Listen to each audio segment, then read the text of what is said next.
Well, good evening. I'm Edward Acton, Vice-Chancellor of the University of East Anglia, and it's my great pleasure to welcome you all to UEA and to this year's Robert Sainsbury Lecture, given in honour of one of the university's greatest benefactors, indeed in the field of arts, one of this country's greatest benefactors. Or perhaps I should say, two or indeed three of the country's greatest benefactors. For Sir Robert's wife, Lisa, was very closely involved in the benefaction, and their son, Lord Sainsbury of Turville, who I'm delighted to say is with us this evening, has continued to support their original endowment. His Gatsby Foundation enabled the refurbishment of the whole Sainsbury Centre building a decade ago, and more recently, the foundation supported the extension and development of the galleries, reopened in mid-September with the highly successful Masterpieces of East Anglia exhibition. This year's lecture comes at an auspicious moment in the history of UEA, our 50th anniversary, and we've been welcoming students old and new over the past few weeks. For them, amongst the most abiding memories of their time at UEA is the exceptional physical environment of our campus. Dennis Lasdon's original buildings, Rick Mather's Constable Terrace, the Elizabeth Fry Building, and the Zuckerman Institute, which you will have passed on your way here this evening, and of course, this Thomas Paine Study Centre. The latest development is a new gateway building to the university campus, the Enterprise Centre. The design is the work of archetype, and the designers were particularly inspired by one building, Lord Foster's Sainsbury Centre, the undoubted architectural jewel at the southwest of campus. Students returning to the School of Art History and World Art Studies, which is based in the Sainsbury Centre, will also have noticed a constellation of related art institutions. The galleries and the Sainsbury collections are clearly one, so too the Sainsbury Research Unit, focusing on the arts of Africa, the Americas, and Oceania, which is itself 25 years old this year. The Sainsbury Institute in the Cathedral Close, devoted to Japanese arts and culture, the school itself, and SADC, a Norwich-based trust which promotes South Asian arts and crafts. These have been brought together to create the Sainsbury Institute for Art, and it is this organisation, SIFA, which has organised tonight's lecture. It was in 1973, 10 years after UEA opened its doors, that Sir Robert and Lisa Sainsbury first approached the university about donating their collection and making it available to the public and especially to students who they hoped would be inspired, as they themselves had been, by being able to live and work alongside one of the greatest collections of what we might now call world art. The question of an appropriate building to show the collection soon arose, and they appointed a young and little-known architect, Norman Foster, to design it. Opened in 1978, we are immensely proud to have here on campus his first major public building, forerunner of so many landmark buildings around the world. Sir Robert was not alone in describing the Sainsbury Centre as itself a work of art. Indeed, Sir Robert remarked in 1978, "This is going to be seen as a very important early building by a great architect." How perceptive a prediction that was. We are especially honoured to have Lord Foster to speak here this evening in the university's anniversary year. At the end of the lecture, the vote of thanks will be offered by Professor John Mack, Chair of SIFA. And so let me now invite Lord Foster to give this year's Robert Sainsbury Lecture under the title Influences.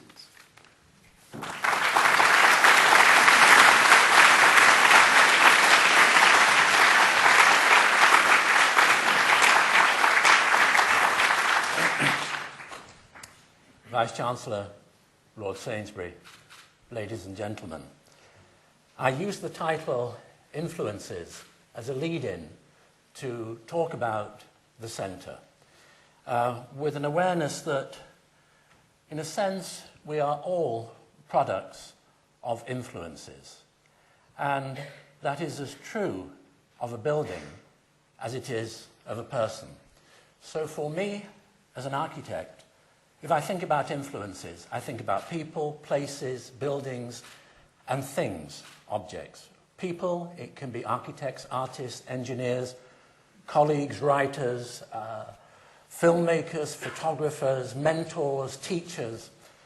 In terms of places, the edges are blurred between a place and the buildings that form a place. For me, there's a kind of fusion, popularly known as infrastructure, but the spirit of a place. The buildings can be of any age. They can be anonymous in the sense that nobody knew who did them. They can be by great architects. The things, the objects, can be works of art, sculpture, paintings, or they can be works of art to me which are locomotives, aircraft, cars. For me, it's a seamless integration of influences. Some of those influences are subliminal. We may not make the connection for many years or never. Some are much more direct. The best ones are inspirational, where something becomes transformed through an influence. So really, I'm going to just try to give some context to the influences which helped to shape the centre, and then talk a little about the way in which the centre itself, 4 decades back, has influenced a body of our work, and in some ways the work of others. And that really brings us, as it were, up to the moment. It's oft-quoted, but I think that Winston Churchill's observation that we shape our buildings and they in turn shape us is as accurate as ever. And certainly for me, my first experience of architecture beyond home and school, architecture, if you like, with a capital A, was a magnificent Victorian building. It was where I had my first job. I left school at 16. I was a junior clerk in Manchester Town Hall. And that made a deep impression on me. I wasn't aware of the profession of architecture. But I can remember the detailing, the way in which the stone, the metal, the glass, the spaces, is still very, very fresh and inspirational in my mind. That was Waterhouse in 1877. And I was fascinated by buildings, drawn to them. So my lunch break was really expeditions to see Kendall Milne Department Store, a modernist building by Beaumont of 1939, a very, very long walk to the outer edges of the city to the Daily Express building by Owen Williams, and coming from a different direction, the cast iron architecture of arcades. Sadly, Lancaster Arcade no longer with us, but Barton Arcade, as glorious as ever, this extraordinary engineering tradition, which in turn was inseparable and influenced by Paxton's 1951 Great Exhibition. So, in a way, those buildings were hugely influential. But this building, more than ever, I can't find the name of the architect. I know it was built in 1908 because it was made possible by Dale Carnegie, who in turn made possible the New York Public Library. An interesting connection because that's a more recent project. But this building, my local library in a suburb of Manchester, opened up to me in my late teens through Le Corbusier towards new architecture in the nature of materials. The first one, 1922, in the nature of materials, 1942, chronicling the work of Frank Lloyd Wright. So here I'm inspired as a youth and hugely influenced by the fact that somebody can put alongside the Acropolis a Caproni hydroplane and at the same time celebrate the romance of flight and the beauty of the aircraft, and coming from a completely different direction, the work of Frank Lloyd Wright. So these were hugely influential. In my late teens, when I had a job in an architect's office in the contracts department for somebody that I was working for, they gave me 2 or 3 years editions of the Architectural Review. And this one of 1954 was of that period, and that introduced me to the work of Oscar Niemeyer and this extraordinary flamboyance, wonderful sensual curves. Very, very difficult to imagine this in austerity Britain at the time, but the work of Burle Marx, and here his own home in Canoas. And it was only 2 years ago that I had a conversation with Oscar in Brazil. He was then 102. He'd married his secretary at the age of 98. And it was an extraordinary, lively conversation. Again, a wonderful kind of homage to one of my heroes. Another hero of the time, Lowry, who was hugely influential, and I realized that it wasn't just about the architecture. This artist was also captivated by public space, by communal spaces, and he was a source of inspiration in terms of my putting a portfolio together to get into a school of architecture. And again, it's interestingly, through the Tate and recent exhibitions, he's come to, I think, a greater international prominence, although he's still wonderfully local. This is called Lancashire Factories of 1947. That interest and the getting into a school of architecture quite late in life, when I was 21, in a way, Manchester as a university was wonderful because it gave me a lot of tools. But in a way, I was, I think, quite independent of the course. So here in 1 year, in a vacation, I'm doing a dissertation, a study on public spaces. This particular page, or pages, shows Il Campo in Siena. But it could show Shepherd's Market in Mayfair, could show the main space in Verona, could be the circus in Bath. So a fascination with public space, and again, very much in that tradition of those Lowry paintings. So a very interesting sense of continuity. And if I think about places and the spirit of a place, the public spaces, I think, are in a way more important than the individual buildings which comprise them. At the same time, I was fascinated by the a non-architectural tradition. What do I mean by that? There was a tradition in Manchester that every year you had to measure buildings and then draw them up from your measured notes. And the tradition was that you always did Georgian buildings because that was architecture. You would never dare to do, in a way, what I did here, which was to draw a barn or a windmill, because that wasn't architecture. So it was a high-risk occupation, but fortunately, with drawings like this, I would win prizes. I won the RIBA prize, which was for £100 at that time. So in a way, it kind of protected me against the criticism within the school. And £100, of course, was many £1,000s in equivalent money today, which enabled me as a student to travel and to discover many, many places and spaces and research. America, where I went straight from studies in Manchester, was in a sense very different. I came in contact with very, very powerful individuals who would debate. I mean, for example, Paul Rudolph. If you didn't have a drawing or a model with Paul Rudolph, there was nothing to talk about. There was no conversation. Architecture was about the drawings, the models, and the buildings. With Serge Chemaev, if you had drawings and models, he'd never want to look at them. He'd want to ask why. I mean, why? I mean, tell me. So it was totally philosophical. Of course, it had a connection eventually with the built world.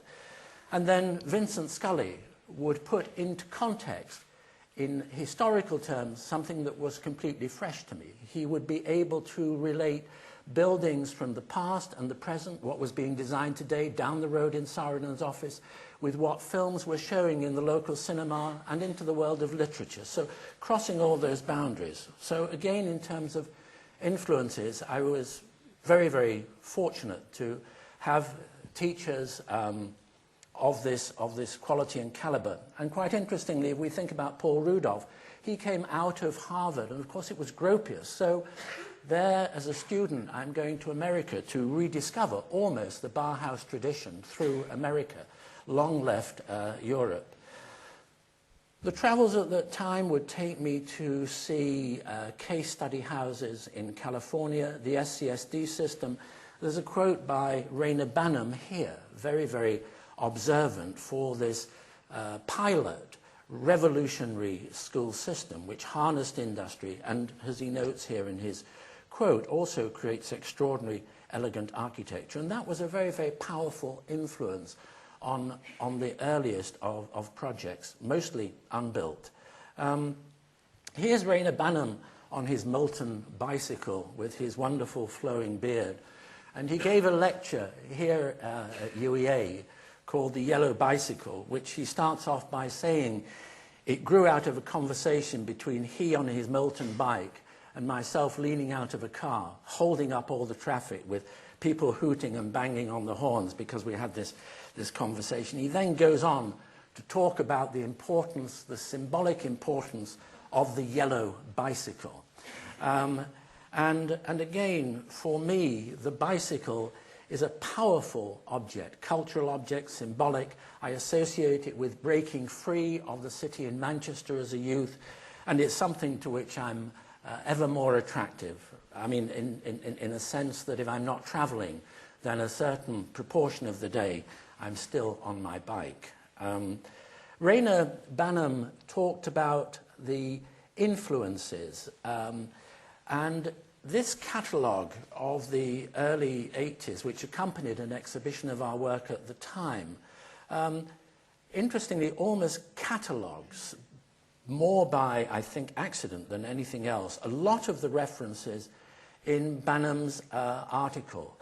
The Caproni sailplane, which absolutely flight and solar-powered flight has always been something very, very important to me. But in the same way, I'm attracted to the technology of helicopters, of space, and again, the Parisian cafe, where it's a kind of semi-private, semi-public, interesting space, the arcades, the agricultural equipment, Paley Place in the bottom right, Marlborough High Street, the importance of the street. So really from the Middle Eastern souk, which is totally anonymous architecture, it doesn't have an exterior, to a Japanese temple. Those are multifaceted influences, and in a way that sets the stage for my first contact with the project, which was New Year's Day, January the 1st, 1974, where with great trepidation, the doorway on the left-hand side, on the corner of Smith Square, I was invited to meet Sir Robert and Lady Sainsbury, who later, more affectionately, became Bob and Lisa. In this photograph by Snowden of 1965, which was 9 years earlier, I was saying to David that I think through this photograph it made me aware that this couple who were intensely serious, and if I tell you that it's inspirational when you see a client really work on a project. I've never known anybody to work so hard on a project. They would stay up till 4 o'clock in the morning, debating together, arguing, discussing. There's also in this photograph, I think, a wonderful mischievous quality to them. They were a very important couple in my life, architecturally, socially, in all kinds of ways. And I remember going up the staircase here and arriving in Bob's study, and that was designed by a Dutch-Indonesian architect called Ko Lang Ye, who tragically died of cancer the following year. But he'd created this very, very beautiful study with, I think, what Bob would see as his extraordinary miniature, almost toys in a wonderful cultural sense. And this is inspirational and influential in terms of the main space of the Sainsbury Centre, as a living room, as a kind of contemplative atmosphere. That The connection with this image is that Colingy, I already knew him through his work. His work as a designer, mostly on interiors, and he'd created this extraordinary ceiling system which we'd adopted 2 years earlier for the ceiling of our then office. And it was out of this space that the Sainsbury Centre grew. There's an image which you can see sort of centre left of some cross-bracing, and that was one of the very few buildings that we had done, this one with an earlier practice team for in 1967. And again, very insightful, a critic here, Sutherland Lyle, saying the inspiration for this building surely has to be the Charles Eames, the cross-bracing in the case study number 8 house of 1949 in Santa Monica. Extraordinarily influential building and on a generation of architects.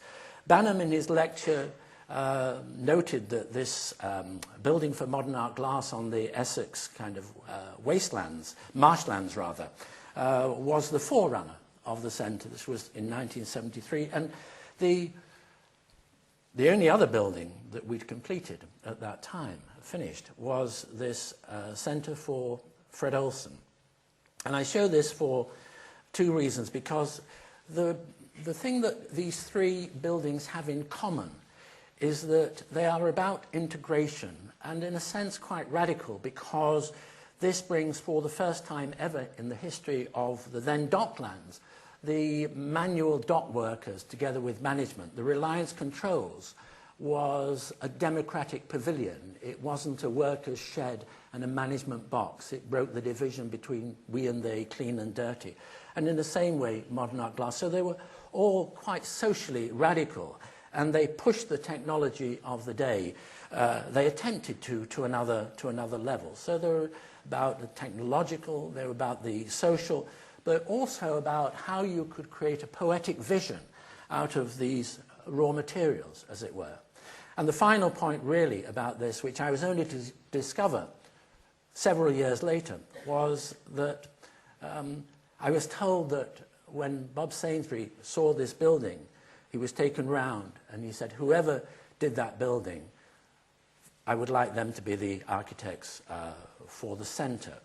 And so the early stages of the project in 1974 was coming here, seeing the master plan by Sir Dennis Lasdon of the early 1960s, and exploring how a new building would relate to that.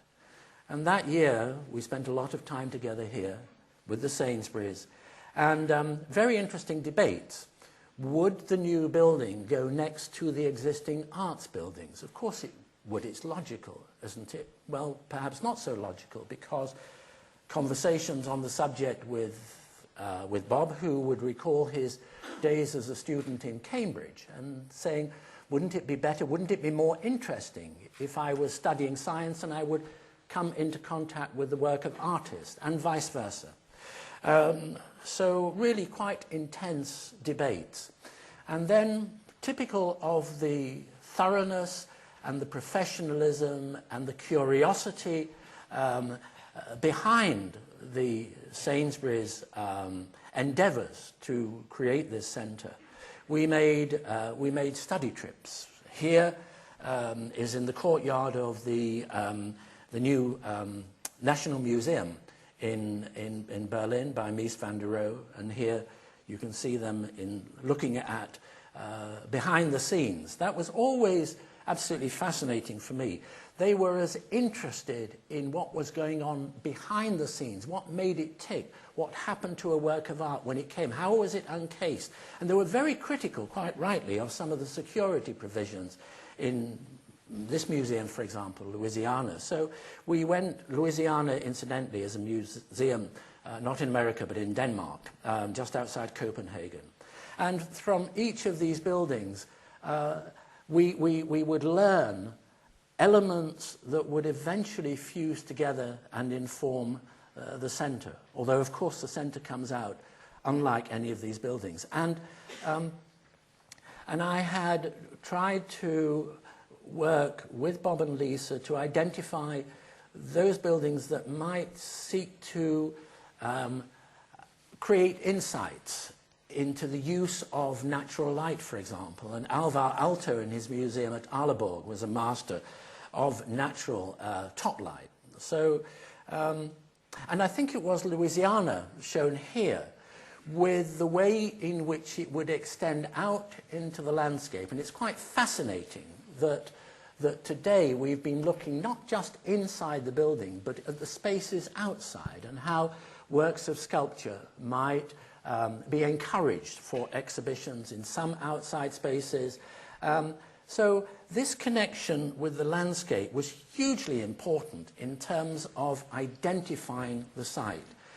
And I was quite interested to hear that the most recent project is a gateway site. And we looked at the gateway site here, we looked at the art site, and it's site number 3, which is in what was then essentially meadowland, because of the insights and the influences of Louisiana with its grounds and its sculpture in the landscape. So there are hundreds and hundreds of sketches. I've just selected this one out because, again, it's very much the essence. It's locked onto Dennis's master plan. I went to see Dennis Lasdun and counselled his advice, and he was absolutely wonderful. I mean, he said, you have all the freedom. All I ask is that you just locate it on the geometry of the master plan, which is exactly where it is located. He was also, if one talks about influences, I remember being very low at one point professionally and seeing him at the RIBA. And he sort of counseled me. He said, Norman, just tell me, are you getting 51% of it right? And I said, oh, yes, definitely. So you don't need to worry. You got 51. So a very human guy in that sense.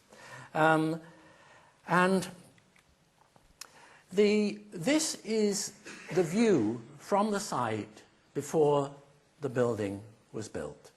And you can see just in the corner the existing buildings as they then were. The inspiration behind the siting was really the landscape tradition of artists like Capability Brown of the 18th century. This is Blenheim here. But the wonderful thing is that this is man-made, but it is the feeling through devices like ha-has that the countryside nature is captured by the building.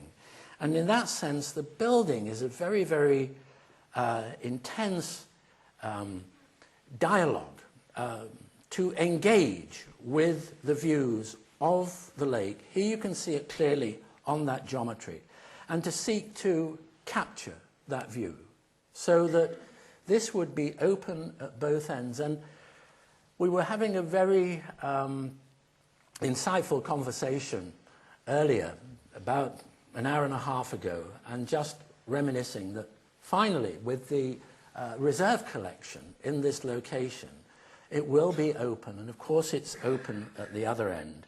And it's also now taken for granted that it is one roof over all of the activities, but in its early life, when it was just drawings and models, it was, not surprisingly, several buildings. There was going to be a senior common room. There isn't. Now it's replaced that space by something else. It's going to be a restaurant, a cafe, conservatory, a special exhibitions area, permanent collection. The proposition, the expectation was that this will be at least 2 and probably 3 buildings as a kind of complex.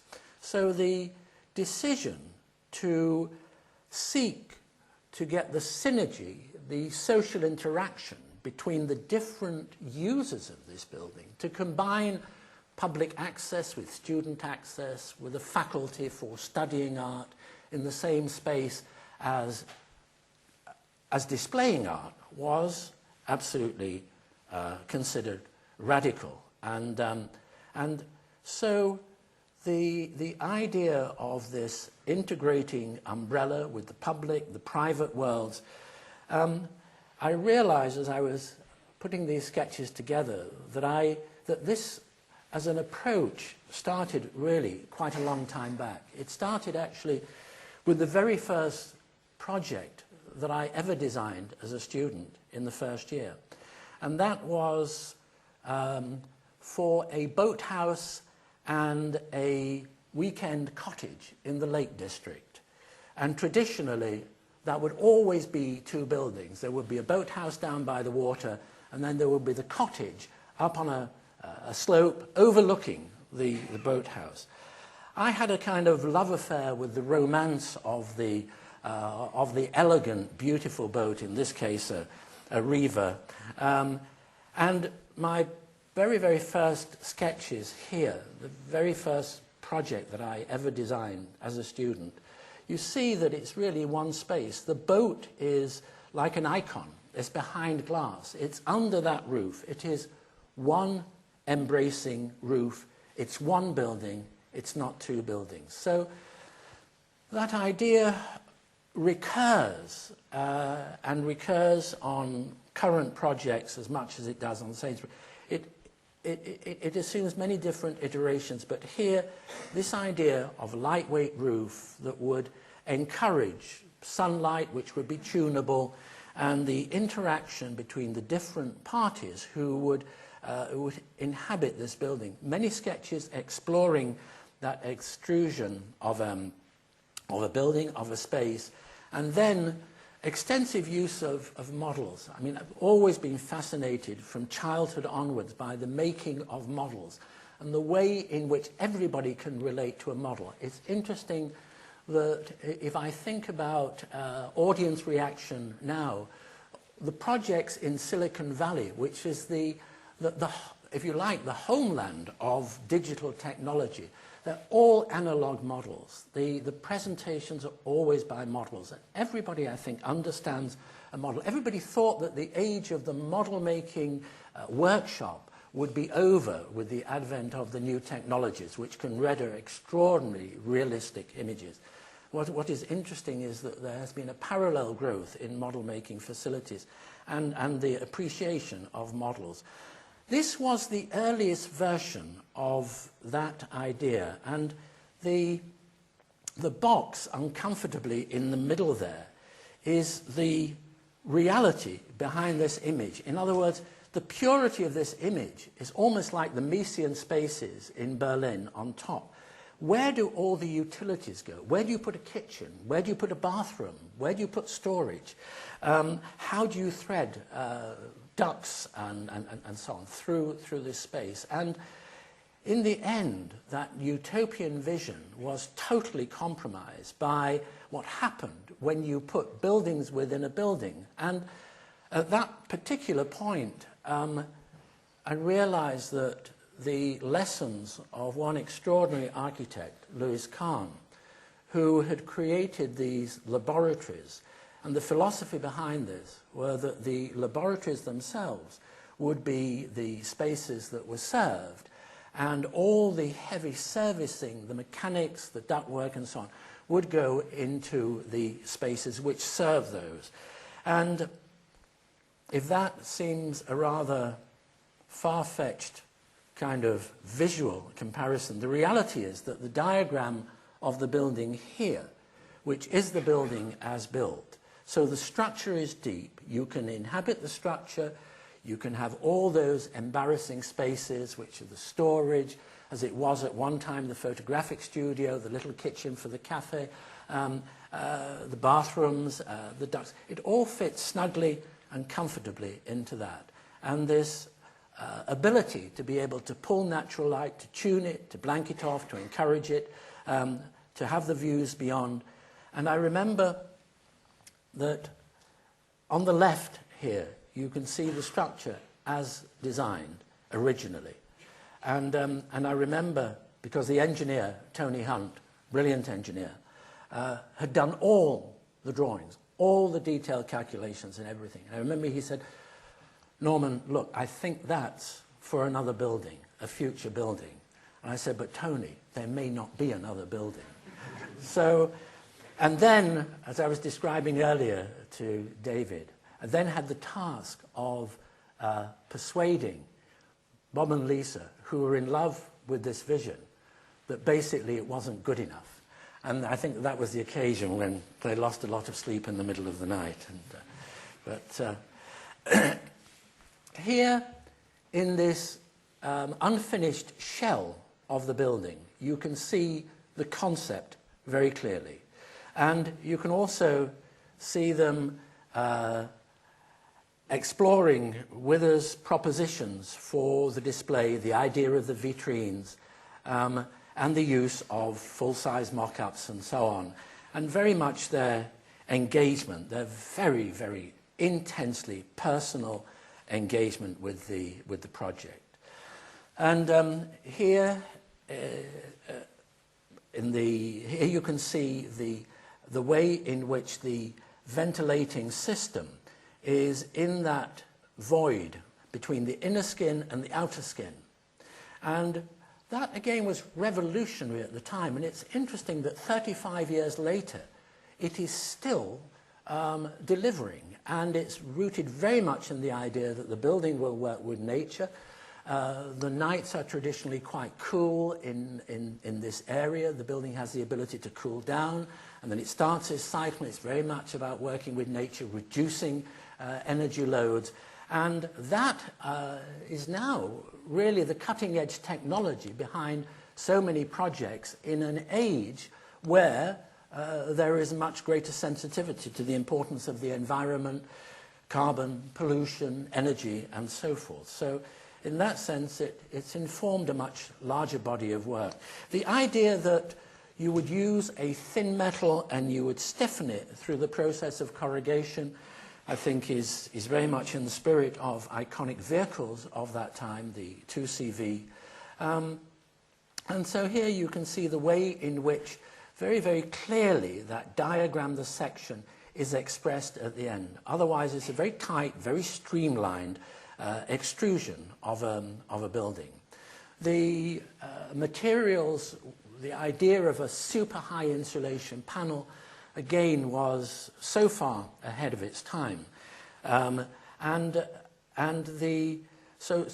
a panel which could bolt on and off and where they could be interchangeable, where you could have a solid roof or you could change it to a more glazed roof. You would have that flexibility in the future.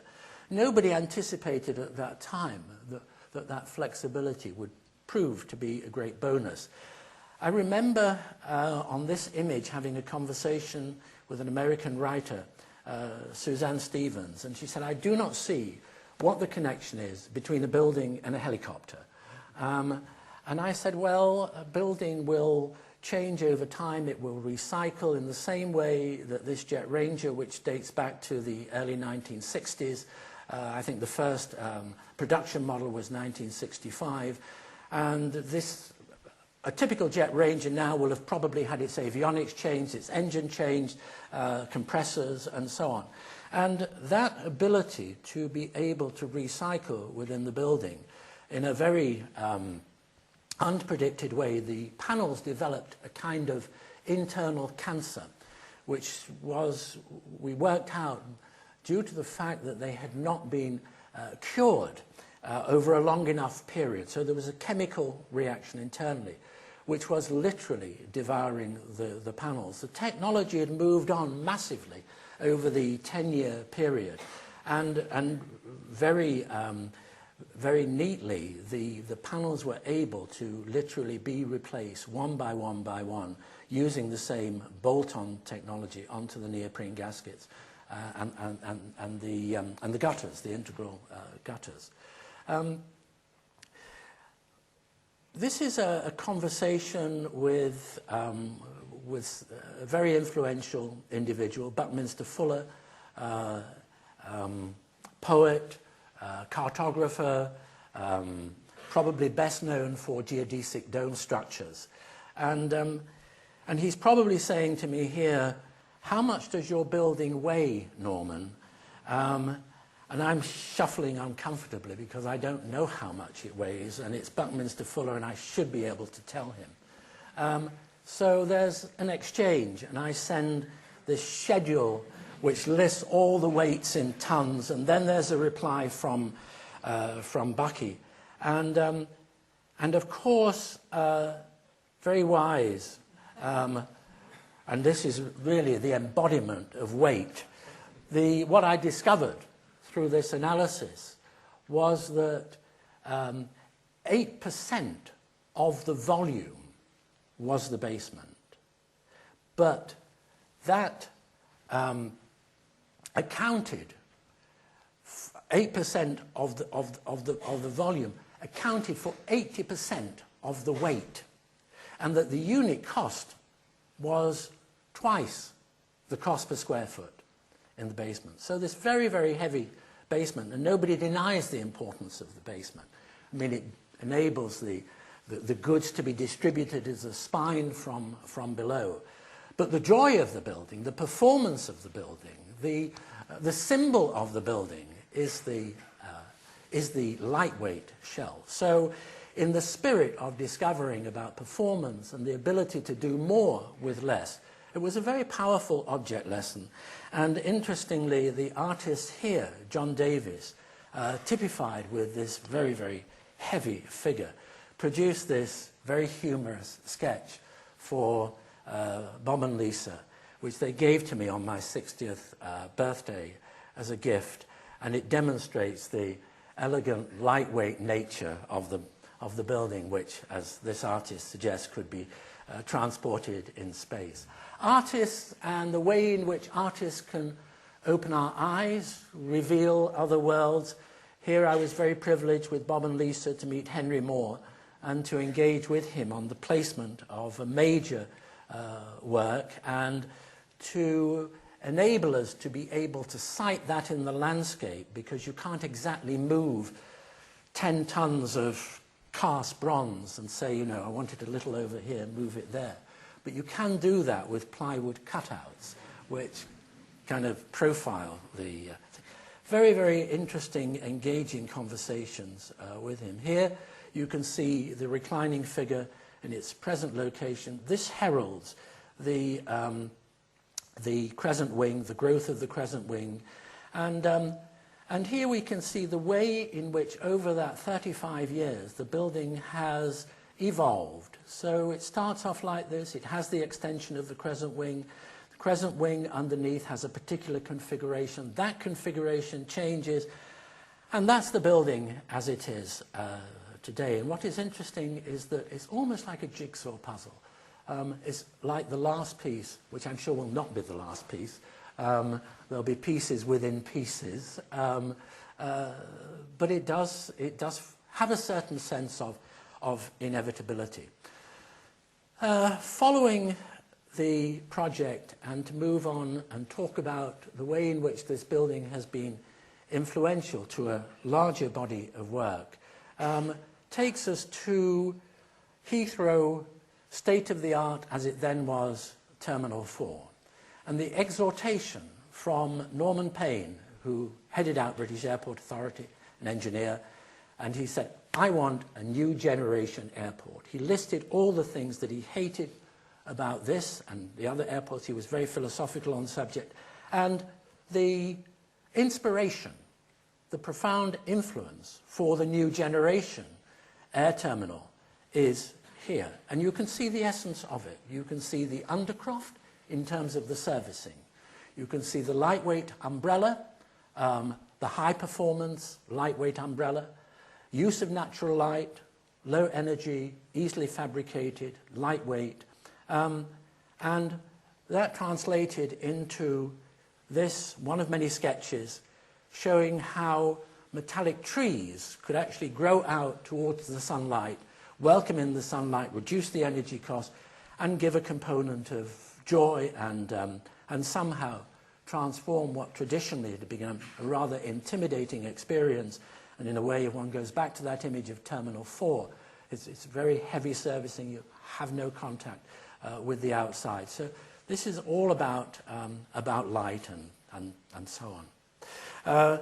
if that was Stansted, that became, interestingly, a model for designers worldwide, even down to their version of the trees. So it's what Bucky would describe as the trim tab, the ability of one project, one idea to take root and to exert a force, rather like the trim tab on a control surface in an aircraft, can reduce the load and have effects way beyond its size.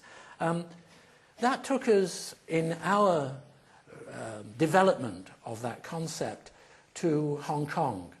And instead of, again, philosophy, instead of individual buildings, one soaring roof like a wing over all the different components, and here highly aerodynamic and translated into the runways, the infrastructure on the water.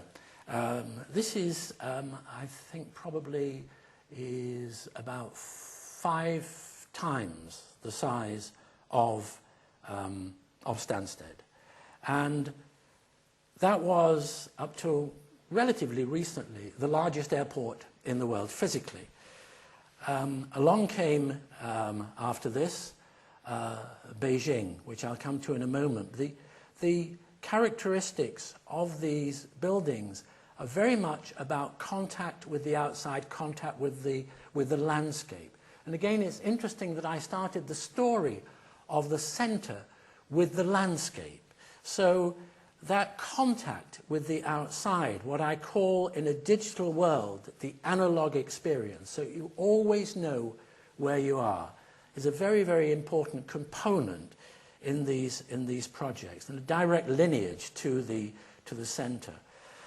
2.5 times the size of Hong Kong is Beijing, and here is an early concept sketch of that building. This is 14 million square feet in one building. It's over 2 miles long. If Hong Kong took 6 years to build, this was built and designed in 4 years with a workforce of 50,000 people. And it's also about the influence of traditional Chinese culture, where certain colours and spectrum of colours, from the gold to the imperial red, are very much a part of the DNA of China. And in the sense that the airport is the gateway to a culture, then it's resonant of those values, the imagery, the symbolism, which runs in parallel with the technology of the construction. And there were many debates about the roof, and finally the roof which echoes the colour of the traditional roofs of the Forbidden City. And here you can see the colour theme taken up. And the roof lights, which assume a certain geometry as they are orientated to admit the low light, cool light at the beginning of the day and then blank out the solar gain later, are, to many of the observers, the populace, evocative of the dragon. So there are these influences that weave through feng shui, another subject which one could devote an entire talk to. And these colours morph through this building. And here you get an idea of the scale. But actually it's not, of course, it's a huge building, this time the largest in the world. But because it's compact, and it's not several buildings, it's actually a far more intimate and enjoyable experience.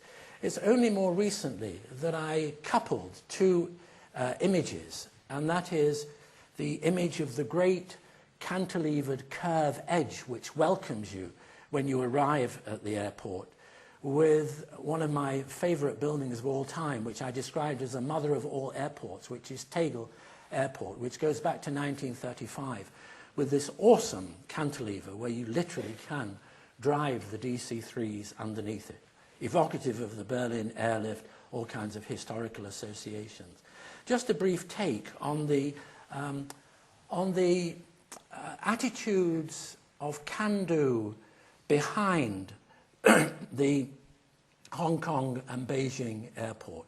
This was the last flight, and in a way, rather in the manner that the final approach to London, to Heathrow, comes over a dense, crowded city, far from ideal in all kinds of ways.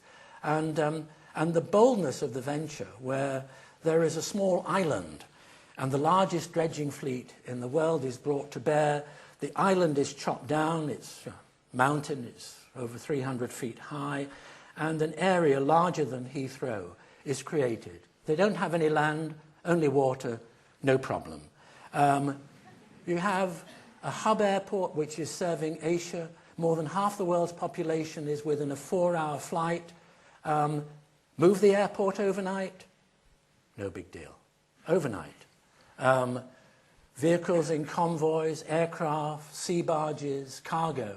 And so, again, if I come back to influences, and I talk about those engineers and their vision, I mean, Stephenson's rocket of 1828, I think it is, set the gauge for the high-speed train of today. 60% of high-speed trains use the Stephenson track. Brunel, in the Great Western, would make the curves of the railway lines for trains that had not been invented. So he anticipated a future where there would be fast trains, which didn't exist then. And because of the curves of that infrastructure, Bazalgette created the sewer system, the embankment in London. We still trade on it now. Olmsted, Central Park. These are extraordinary visionaries and heroes for me, and in sharp contrast to, in a way, the timidity and the short-termism of attitudes to infrastructure in more developed societies. So I think there's a very interesting lineage between those entrepreneur engineers, landscapers. So if that's one body of scientific endeavor, there is another equivalent body for me of artists who are equally influential. And I never expected, when I put this image into this talk, that I would come here today and I would see Boccioni of Unique Forms of Continuity in Space, 1913, which looks as if it's flowing in the wind tunnel which has yet to be invented. So here is the streamlined age, decades ahead of its creation.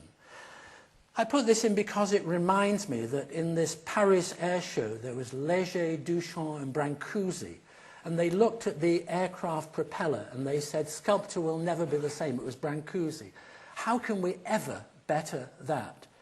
And then Brancusi, who at that time, the Romanian emigre, who was working in very, very rough, tough materials, ends up with the bird in space a decade later. And I'm fascinated the way that these artists anticipate the age to come, in this case the streamlined age. Duret, the scientist who created the first patent for streamlining, designed the airship, was involved with Ledwinka in the design of the revolutionary Tatra. And so the imagery is very, very powerful. The way in which Orville, the Wright brothers, would work with Chrysler to create the first car which would have a monocoque body as a production car, would be streamlined, developed in a wind tunnel, harnessing aviation, the new lightweight trains, the M10,000 here. And so those are, again, all in their own way, for me, very beautiful cultural objects and highly informative in terms of design and inspiration. I juxtapose that with the Commerzbank headquarters because the Commerzbank headquarters is working out aerodynamically to be the first green tall building. So it's working with the climate. Again, taking in a high-rise context the principles established on the centre here. And a much more literal interpretation of that here is, of course, the Swiss Re. And those spiralling bands, which are the atria, are the lungs which pull the air through the building. And that is possible because the air flows over the surface, the curved surface of the tower, in the same way as an airfoil. So it creates a high pressure on one side, a low pressure on the other side. The vents open, the cool air is pulled through, the air movement drives the building in energy terms. A further development of that in a different context for the Reichstag, this was a joint project with Bucky, worked on together. It's a solar house, and it has the capability of revolving, and it has the shade which revolves around the outer edge and can be opened up to encourage winter sunlight in to warm the space, or blank off and keep out the hostile hot rays of the sun. And of course that was developed through many sketches and many models to eventually become the democratic cupola of the Reichstag to celebrate the reunification of Germany. And here, as the public space, with a new relationship between the public and the body politic, symbolically below them but transparent, the sunlight reflected deep down into the space, natural ventilation, worked in wind tunnels, and again, that evocative, this is the tombstone of Bucky and his wife, with the geodesic dome, and his exhortation, "Call me Trim Tab." Again, very, very powerful influences, not just on myself as an architect or a generation of architects, but also a new generation of artists. Look at the image of that geometric circular structure and then compare it with the work of Ai Weiwei or Olafur Eliasson. I could name other artists. Very interesting. I put this together when I really learned more about galleries in a few weeks than I'd ever learned in my life as an architect. I was invited to curate a show in a building that we designed some time back, the Carré d'Art in Nîmes. And I think I discovered through that experience, working with Elena and working with the museum, more about galleries than I'd ever learned through any project. Actually having to make a building that you designed. It was a very enjoyable, very stimulating experience. And it reminded me here, the juxtaposition, I put this next to a work by Donald Judd. And there's a very interesting theme that goes through here, because this is Judd's Marfa Foundation, the Judd Foundation in Marfa, Texas. It is an industrial building, an anonymous industrial building. This is Deer, just outside the Deer Foundation. Coincidentally, some works by Judd. It is an anonymous industrial building. The Saatchi Gallery, as it was in Boundary Road, an industrial building. So I think it was Banham who said, very provocatively, but in that mainstream, when he described the Sainsbury Centre, it is a large metal shed, one of the most thoroughly Norfolk buildings put up since Norwich Cathedral. And then he went on to describe why it was so thoroughly of Norfolk, that it might contain poison gas, that it might contain bombers or hay. Here, I think, taken to an appropriate cultural level. I'm just going to finish with a short film. This is not a film that we've put together. It's for the Apple project. And the Apple project brings us right up to date. The film that I'm going to activate here is a film that was prepared, it was shown, I think about a week ago, and there's a follow-up meeting next week with the town council in Cupertino, the home of the Apple headquarters. And it's trying to tell the council, the local community, what this building is about. But interestingly, if you just analyze it, it's about landscape. It's about working with the landscape. It's about rediscovering the essence of the California landscape.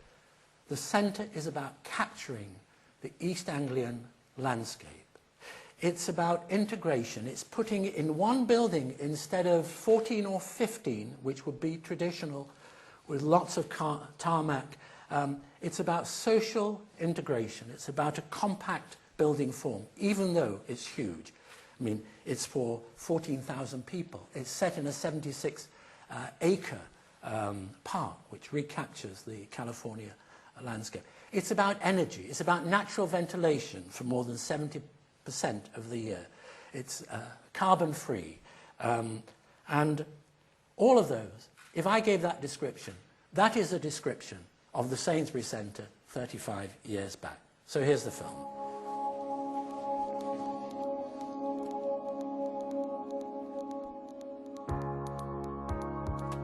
I think it starts with Steve Jobs. I think we do have a shot of building the best office building in the world. If you look at this picture, definitely the mothership has landed here in Cupertino. For me, the project started in the summer of 2009. Out of the blue, a telephone call. It's Steve. Hi, Norman. I need some help. I was out there 3 weeks later. And look at this. One of the most memorable things, and perhaps vital to the project, was Steve saying, "Don't think of me as your client. Think of me as one of your team." The first point of reference, I think, for Steve was the campus at Stanford, his home territory, and also the landscape that he grew up with. He still remembered it as the Fruit Bowl of America. The idea is to bring California back to Cupertino. The site was originally set down in the 1960s and 1970s with a focus on building commercial buildings, parking lots, with some decorative trees. Very few of the trees planted were indigenous, and very few of them were even well adapted to the site. Our plan is to transplant the strongest of the trees on the site and augment them with even more resilient species such as oaks that are well adapted to our dry climate. When Apple Campus 2 is finished, 80% of the site will be green space. We're maximizing the natural assets of the area. This area has a great climate, so 75% of the year we won't need air conditioning or heating. We'll have natural ventilation. Apple Campus 2 is going to run on 100% renewable energy. There'll be solar power. It'll be one of the largest solar arrays in the world for a corporate campus. Our goal is to build a campus that has no net increase in greenhouse gas emissions. This project is pushing the boundaries of technology in almost every aspect. The facade will be new, the glazing is a completely new system, never been done before. The concrete structure is unique. Everything is handcrafted for this project. We have a building which is pushing social behavior and the way people work to new limits. How are people going to work in the future and interact in the future? It didn't start as a circular building. It really grew into that. So the idea of one building with a great park was really born out of a very intensive process with many models, many presentations, and that process continues today and will continue through the construction, which will start rolling, we anticipate, this year.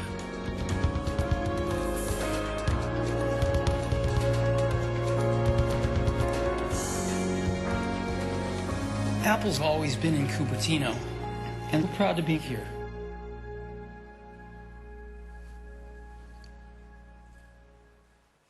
Thank you.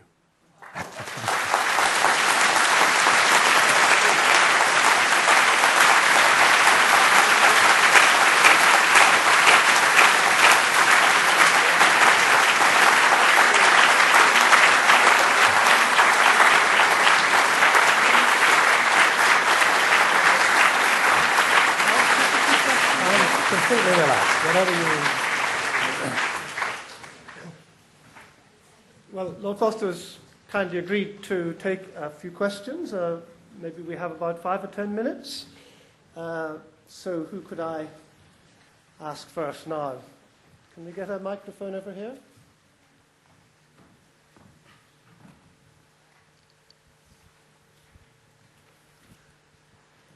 I wonder if you would agree with the idea that modern domestic building design is influenced by our individualistic culture with separate bedrooms that are private spaces compared to different cultures and times which are more communal, and also whether with new build flats in Britain at the moment getting smaller, forcing families to share space more, whether that might have an unintended influence on future culture. It's an interesting question. Your key word, I think, is culture. I mean, if you look at domestic architecture, whether it's a one-off house or whether it's an apartment building in Japan, say, where space is really, really tight, it is a totally different approach to how space is used.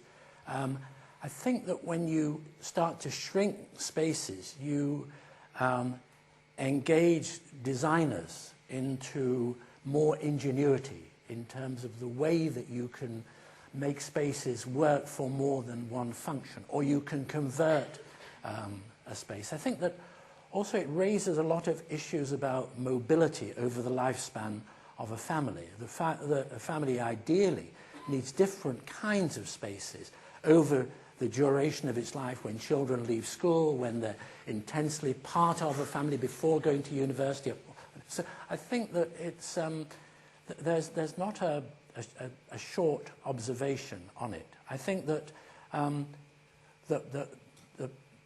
that although all the experiments in the past have not been successful, they've been pretty disastrous. If I think of Ronan Point, for example, which didn't involve architects, but it took a lot of architectural ideas through contractors in terms of prefabrication. I think that the future of the more rationalized dwelling and really raising standards has always been a kind of utopian vision, with the idea that you can industrialize it and you can raise standards. I think that's still a valid quest, and I think that in the longer term future, I think that that is probably one of the lifelines.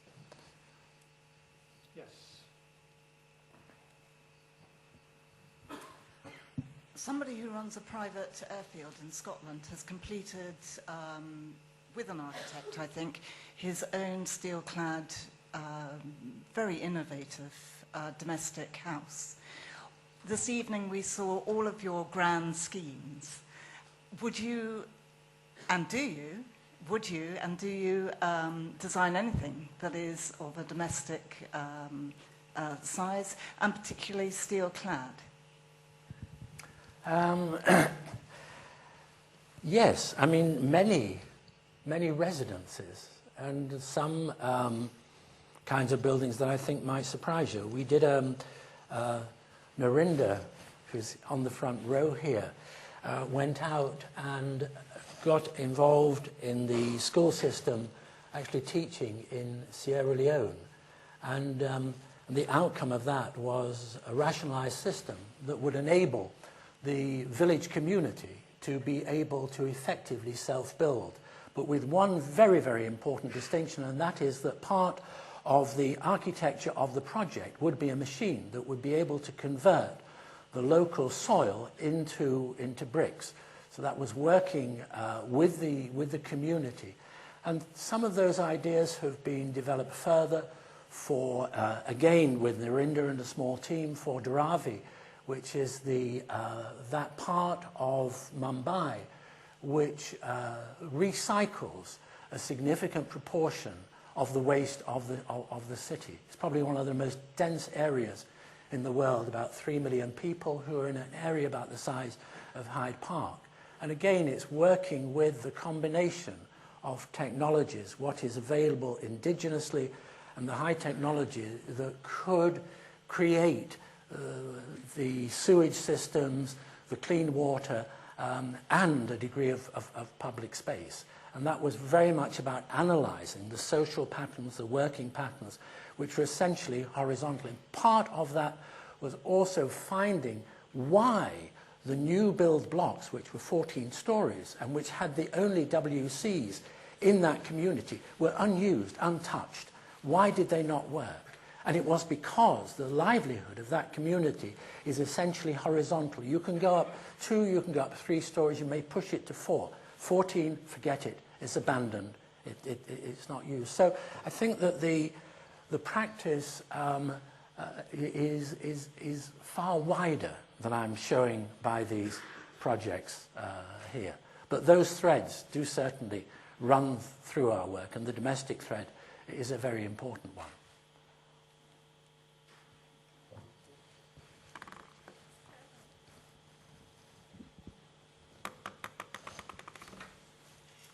I have just a 2-word comment which says, just perfect. Thank you so much. Yes, we have another question here.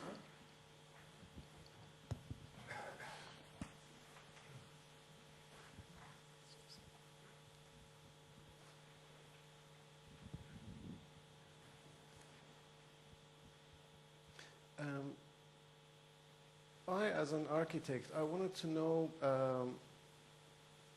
how we can, because the trend, especially in England, people usually like classical and Victorian and Baroque style of architecture, even when they're building now. I wanted to know how we, as an architect, can change this trend and influence to change this? I think that the issue is never really about style.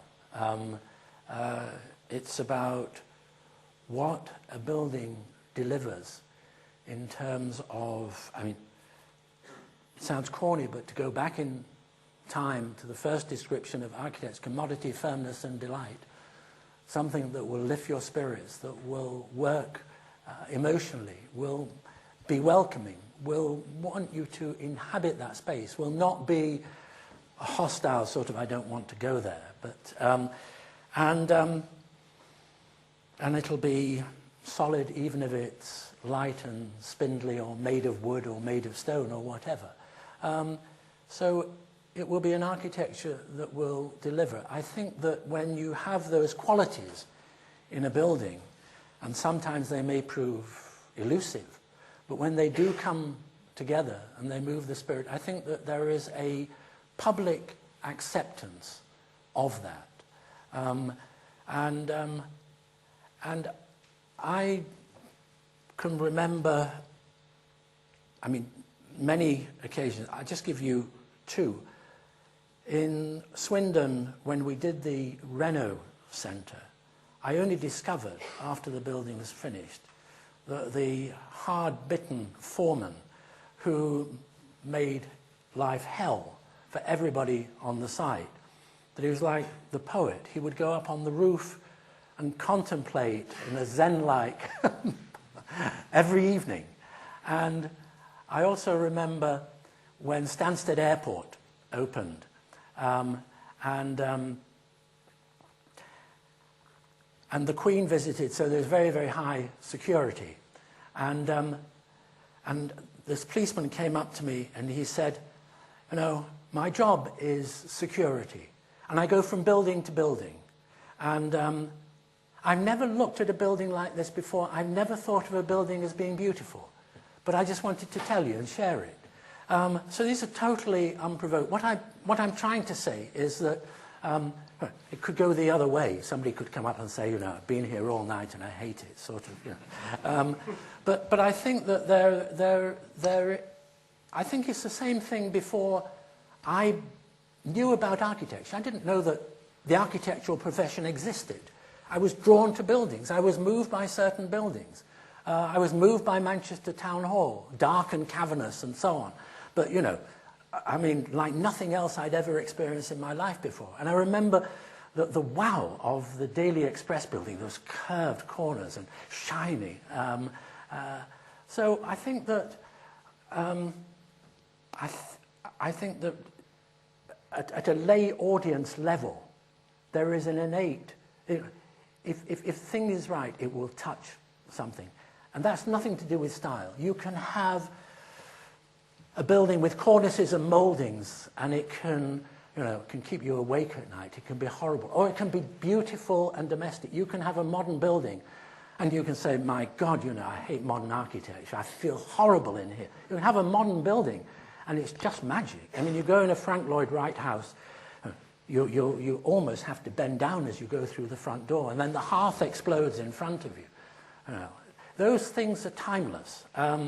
You go in a Japanese temple, and it's gravel and a few bits of stick and some paper. You can make architecture out of that? You sure as hell can. Okay. Well, I think we need to stop there, but I'm sure you wouldn't want us to leave without thanking Lord Foster very warmly indeed for indeed a wonderful and perfect and inspiring lecture this evening. In talking of the influences which have come together in his life and work, we've been treated to what is in effect an insight into some of the great moments, I think, in the architectural history of the late 20th and early 21st centuries. A document, in fact, of the kind that people who work in the School of Art History and World Art Studies in this university will be looking at as a primary source. I'm quite certain that the recordings of this evening's lecture is going to stand alongside a 1979 film in the East Anglian Film Archive, which we were talking about earlier, about the original opening of the Sainsbury Centre, and it will stand alongside that as an important testimony, I think, in its own right. But there's another influence that I would like to mention, and that is the influence of Lord Foster's work here on campus, and especially those of us who have the undoubtedly rare privilege of being able to work in one of the best buildings on any university campus anywhere. As we heard, Sir Robert and Lisa Sainsbury had it in mind that students and the visiting public should have the pleasure and excitement that they themselves and their family enjoyed in viewing their collection in a relaxed domestic space. And we do talk about the galleries here as indeed that, as a living space. This spirit is applied in the Sainsbury Centre itself, not just with objects, but with people. So the different kinds of interaction which take place between the occupants of the building, human and artistic, have a kind of parallel significance. Some faculty I know in the 1970s were apprehensive about an open plan building with lecturers' offices, with accessible glass doors and so forth. Well, for us now, this actually seems like a major advantage. A great sense of an integrated community of scholarship shared by students, undergraduates, postgraduates, and faculty alike is created by all the informal encounters and discussion that occur on a daily basis. So in closing, can I ask you to join me in thanking Lord Foster, both for this evening's important lecture and for realizing the Patrons Project spectacularly well in architectural terms. And will you also join me in thanking Lord Sainsbury for his continuing commitment to the exceptional vision of his parents, of which we're all here this evening beneficiaries. Thank you very much. Thank you. Sorry. I was going to interrupt you and say... Anyway, we can